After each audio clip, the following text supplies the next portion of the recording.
For today's video mga katrops ay nag-crave nga na naman ako ng siomai rice, kaya naman ayan napaluto na nga ako ng sinangag tapos fried siomai. Ito nga yung mga napapala ng mga mahihilig talaga manood ng mga nagmumukbang. So ayun, meron nga pala ako ditong biniling holiday chicken siomai na halos mag-iisang linggo na nga sa rep ni Manang Litang. I-steam ko nga sana ito mga katrops para mas masarap. Kaso ang problema, wala nga tayong pag-i-steaman. Kaya naman ipiprito ko na nga lang ito dahil wala namang choice. Ay hindi, mali. Meron palang choice mga katrops. Pwede nyo rin pala itong ihawin kung gusto nyo.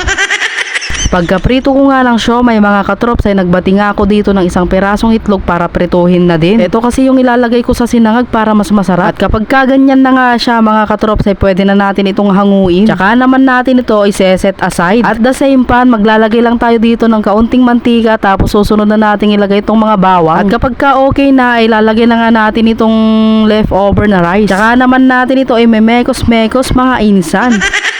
Ngayon naman ay maglalagay nga ako dito ng kaunting magic sarap tapos asin at saka pampakulay na toyo. Tsaka na naman natin ito ulit imemekos-mekos mga katrops.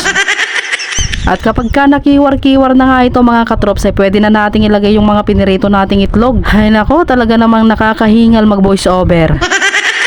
Okay na nga yung ating fried siomai mga katrops tapos yung ating sinangag, kaya naman sisimulan ko na ngang lutuin tong ating chili garlic oil. Syempre alam naman na nating lahat magluto ng chili garlic oil pero may sarili akong recipe niyan. Naglagay nga ako dyan ng pampalasa na magic sarap tapos toyo, tsaka ako naman nilagyan ng suka para syempre mas maging masarap.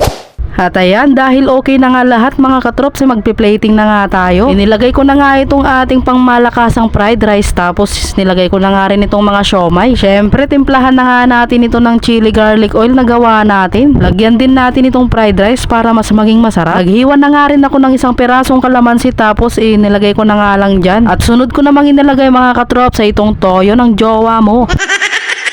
At dahil okay na nga yung ating pagkain ay ayan, tara, linamutanin mga katrops. Thank you Lord sa pagkain, first bite, napakasarap. Wow!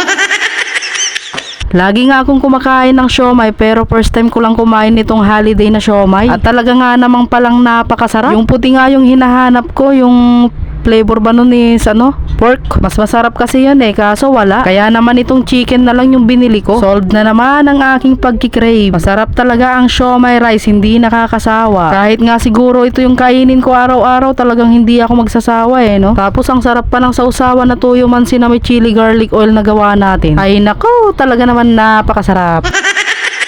So ayun, sa mga katrops natin dyan na hindi pa nakapag-follow ay mag-follow na kayo mga katrops para updated kayo sa mga gagawin ko pang mga simpleng content. At ayan, last bite. So ayun, paano ba yan? Hanggang dito na lang mga katrops. Salamat sa panonood. Bye bye!